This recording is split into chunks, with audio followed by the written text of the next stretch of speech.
the Hearts of Gold, it's armor. So you do get that ability to try to go in for a tower dive. You can get out pretty quickly, and that armor is going to mitigate some of the damage that you're seeing from the towers. So, and what we've seen in return of this is we have seen a Mumu out of this jungle quite a bit going for these ganks. We've seen the supports moving in and out, going for ganks quite frequently. Tarek's been roaming for the past 8 or 9 minutes. And I think a lot of this fight we're going to see here in about the next 3.5 minutes as Dragon's going to be coming up again. And that's where a lot of this focus is going to be. I think at that time, we'll see how CLG Gaming taking down the top tower. Malzahar is going to kind of float around a little bit here as we see him attempting to go after Corki. Ash Arrow, but it's not going to hit. So Malzahar going to be out of here. But back to what I'm saying is I believe CounterLogic Gaming, next time these guys try to go after this this Dragon, I believe these guys are going to be ready to try to go in and counter it. I think they've gathered enough farm at this point where they can do that. Well, I'd hope so, because if they keep letting the whole Dragon thing snowball, I mean, we've already gathered 380 global gold to LowELO simply because, you know, 2 free Dragon kills. Saint Vicious is actually going to go and not exactly, well, he's not going to counter ward it, but he is going to get rid of that other ward that did go down, so no vision for LowELO for right there. And both junglers, you know, they're very, very similar in their skill sets right now. They both have those Hearts of Gold and the Oracles, but we do have that extra Wriggles Lantern there on Saint Vicious, and you know, he's also playing his jungles at a pretty decent rate. Now, I did see Big Fat Gigi, he went back to town, he came back already, has himself a BF sword, so I mean, he had that for when they attempted going here onto Corki, and if that Ash Arrow had hit, we would have almost for sure seen a kill between the 2 different disables coming out for both Malzahar and Ash. Oh yeah, as far as Malzahar goes, I had almost confirmed earlier once he picked up that blasting wand that we were going to be seeing a Rod of Ages out of him. He's yet to pick that up, and he's picked up the needlessly large rod. So we're probably going to see this built into his Rabadon's Death Cap, and that catalyst is most likely going to be built into a Banshee's Veil, because at this point I feel it's a little too late to really try to get into the ROA.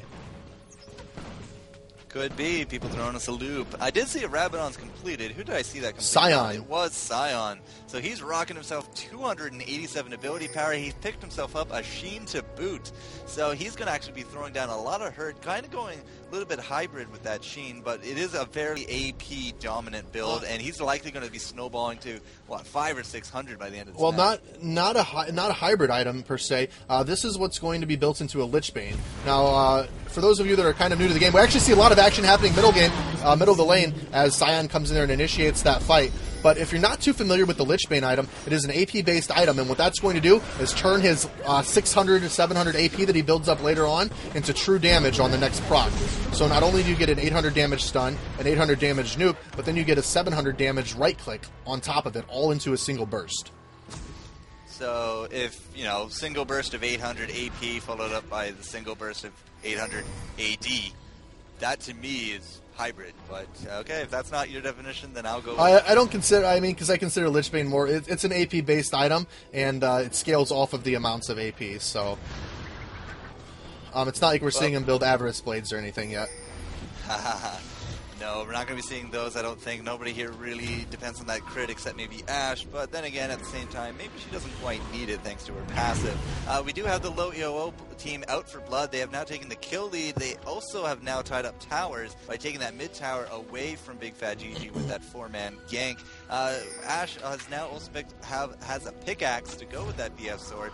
And her team is just kind of doing a little bit of roaming themselves, trying to cover the lanes. It does look like Aurelia is going to go up top. We do have Ash headed that way, but Aurelia's going to be putting down some hurt here on the tower. Corki again on the bottom. Actually, this bottom tower is more in danger of going down right now than the top, but it is going to be fairly close, at least half damage up top, and a fairly easily diveable tower down here. Elements has got to be feeling very pressured. Yeah, it has to be. Janna now coming to make sure that he helps him out. Janna going to continuously shield this and try to make sure that not all that damage fully goes on there. But LowELO is seeing this as a very strong opportunity, knowing that Ash is up top. The only ones that they really truly know that are missing right now is going to be Olaf and Malzahar. And these guys are just going to here. Take a good look at Scion here. Boom!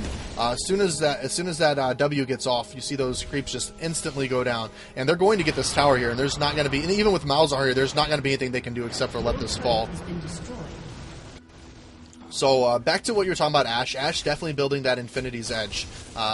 She's going to want that because they need that early damage, but we're going to see her immediately attempt to go defensive right afterwards. She's going to have to get a Banshee's Veil, and actually these guys grabbing another dragon, and Counter Logic Gaming going to be able to do nothing about that. But Ashe is going to have to grab that Banshee's Veil, otherwise Scion's going to have that ability just to flash in, stun, drop that W bomb on top of her in one right click, and we're just going to watch her die. So then she's going to be useless. And Scion can do that every single team fight. Yeah, that's always the big danger of nerfing things like the projectile pop, because it does lead to, now we can always guarantee a stun if we're within range. Now, like, the skill shots, not so much, but these targetable stuns, I mean, Taric has one, Scion has one, we also have, like, the quick disable there from Eclipse with that bandage, although that does kind of, fall under that skill shot category. But I mean, there's a lot of disable. If these guys want to lock down someone, they're gonna. And just for good measure, let's throw in the Amumu ult, just for good measure. Yeah, and let's look at it as Scion's going to play more of a team-based role here instead of an anti-carry role. He's going to come in right when Amumu's ult goes down, burst that on everybody that's in that ultimate. He's got the range to do that with his W, and all of that damage along with his Q is going to be easy for them to focus it down. Look for Taric to be very, very, very passive with his stun early on in the team fights, so look and see what Malzahar is going to do, so we can make sure he gets that canceled off, so we don't see Corki or Aurelia dropping down early on in one of those team fights, because they're going to be very, very crucial to the damage. I'm almost thinking at this point, I'm leaning more towards LowELO right now. They're just building a very, very strong point in this game, and I think as far as team comp goes, they're going to be a little bit stronger through this mid game. Well, it all comes down to how well the ganks go down, because we have a lot of wards, clairvoyance is going down, and we've now increased the number of Hearts of Gold as well in this game. So, very, very interesting skill builds coming out. Everyone really trying to get those end game items as fast as they can. We are going to get this blue buff. I don't think anyone's quite ready to take on a Baron, especially with both teams up here at this point. It does look like we might commit to a 5-on-5, because we do have double lift, because we do a little bit of scouting, but Sexy Fate has that advantage. He's up on that high ground. We are going to throw out a big Bertha missile there from Achu. I just got that, Achu. But no, it does look like Counter Logic Gaming is going to be... Oh, they are going to... Whoa, no, what are you doing? Oh, man, he gets combo down in fairly short order with the combo of Malzahar and Ashe. So, I don't know. If they were going for that Baron, that was definitely cut really short there by Counter Logic Gaming. Otherwise, that was just bad luck. That was very, very costly mistake for these guys. They weren't going for the Baron buff there. They were going to take that ward down, which they had placed in Baron. Taric was there trying to take that ward down. So not only does Taric die, he also is losing his Oracle's elixirs that he had picked up. So that's 400 gold that he's out that he's going to have to be using to replace here. I think the Counter Logic Gaming really wanted to do something with that 5-on-4 potential, but LowELO, they did stay together. They are nice and bunched up and defending this mid, where we do still have all 5 Counter Logic Gaming members. What they might have wanted to do is split off at least 1 or 2 down to the south to see if they could put a good amount of pressure down on this bottom tower. But no, they are going to be running around here as a unit. Scion just poking his head out there a little bit, going to see what's up and what's going on. No! It is going to be a Amumu jumping in, but no, we got that regen. It does go down safe distance. It will not be disabled, but it doesn't matter because he's going to be dead. Anyway, there goes the Amumu. Oh, not exactly timed there with Scion at all, but Hotshot's going to try to get out of that. It's not going to work at all. We are going to have Aurelian chase him down. We do got some kiting going on here from GG, but it's not looking good for Elements, and he's going to get taken down by Achu with that phosphorus bombs, and now it does look like he's going to complete the ace. Yep, that's that strength that I was just talking to you about that these guys possess in the mid game. And a lot of that's coming from what we're seeing with the stuns from Scion and Taric. The Scion damage right now is definitely what's going to push these guys through it, along with that AoE burst from Aurelia, and Corki right now with that Gatling gun is just going to be melting people. So look at the advantage we have right now, the score being 3-8, and keep in mind right now, LowELO has one of the strongest AD carries in the game on their team, and that is Corki. So even in the later game, just with their CC alone, they're set up to win this game.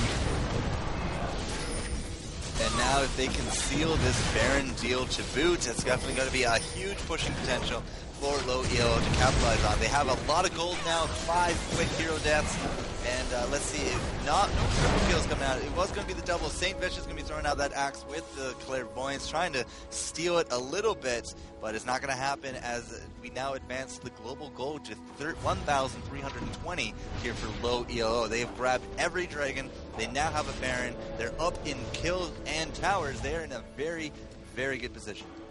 Yep, Corky's gonna head back to base now, finish up that man immune. He did go Banshee's Veil very, very early, which is definitely coming to pay off. Actually, he doesn't go for his man immune yet. He's actually finished Black Cleaver with that gold that he's bought. Trinity Force on Aurelia. Very, very nice to see that. Such a strong item on her. You can't spell Aurelia without Trinity Force. Well, actually, you probably can, but, I mean, they're one and one together. Peanut butter and jelly right there. And then she grabs that Brutalizer just to shorten those cooldowns a little bit more and have that armor pen along with it. Scion getting very, very close here to being able to finish up that Lich Plane. And when we see that, just remember, he scales nearly, I think it's actually 1-to-1. He scales 1-to-1 with his AP. So we're seeing 400 damage just from AP alone from his Q skill and his W skill. Not to mention, I believe, nearly 400 from those, the skills as well. So a lot of burst damage out of him, and I talk about it a lot because I still think at a mid to low LO level, people still underrate Scion a lot. He's such a strong champion.